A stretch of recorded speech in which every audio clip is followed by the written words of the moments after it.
What's up, JW here? Today we have the weekly Saturday review of Friday Night SmackDown.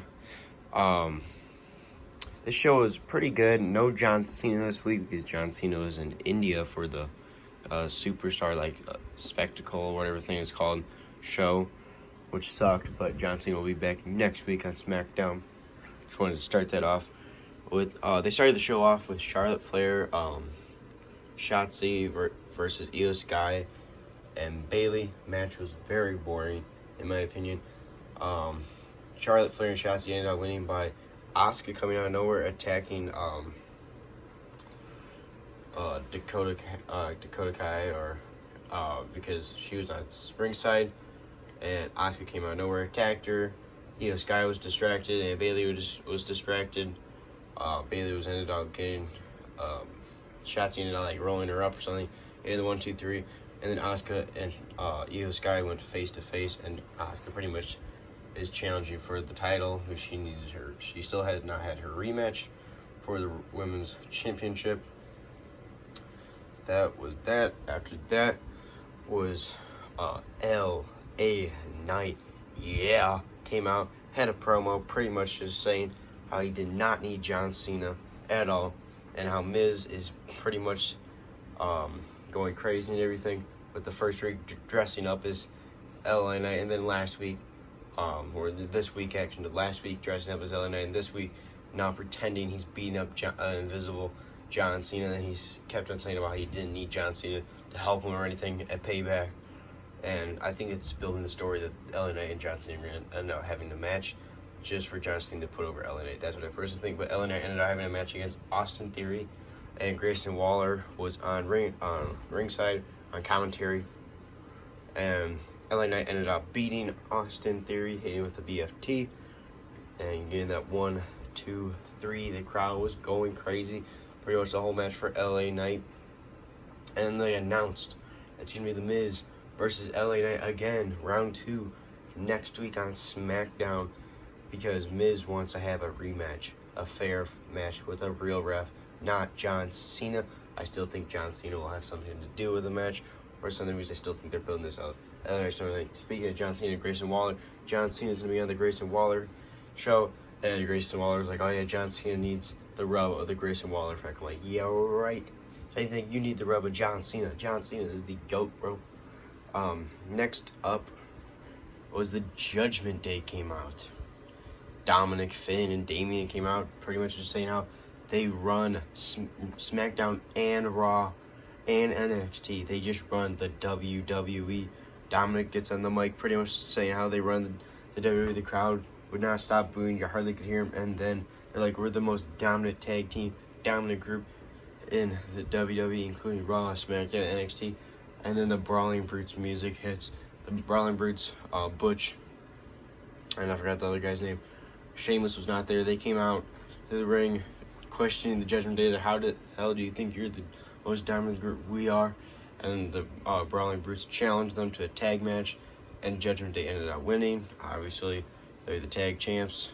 Dominic had a little bit be involved in the match, like always. Then after the Judgment Day won, Bobby Lashley's music hit. The almighty Bobby Lashley and the Street Profits come out, and they went face to face, staring down the Judgment Day, and the Judgment Day holding up all their gold.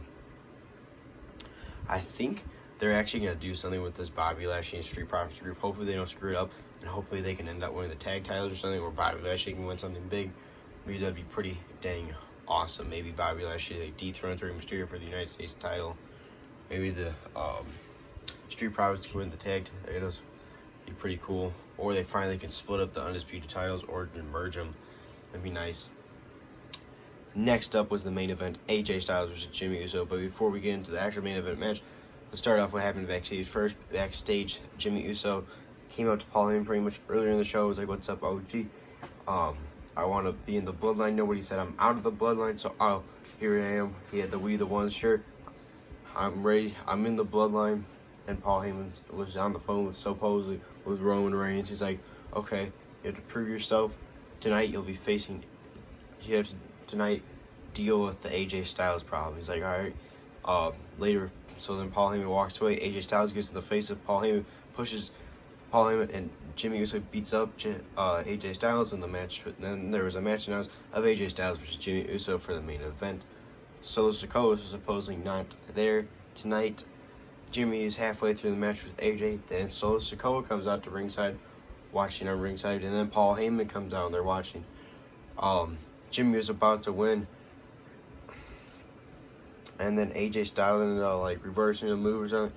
He was distracted by Solo Sikoa, but Jimmy Uso missed the super kick or something. Got the super kick in, almost won again, but AJ kicks out.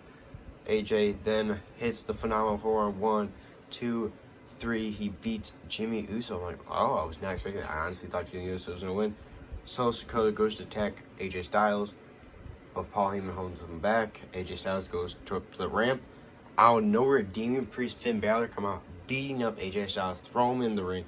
Solo Sikoa hits the Samoan spike on AJ Styles and just lays him out. Why the hell is the Judgment Day helping the Bloodline?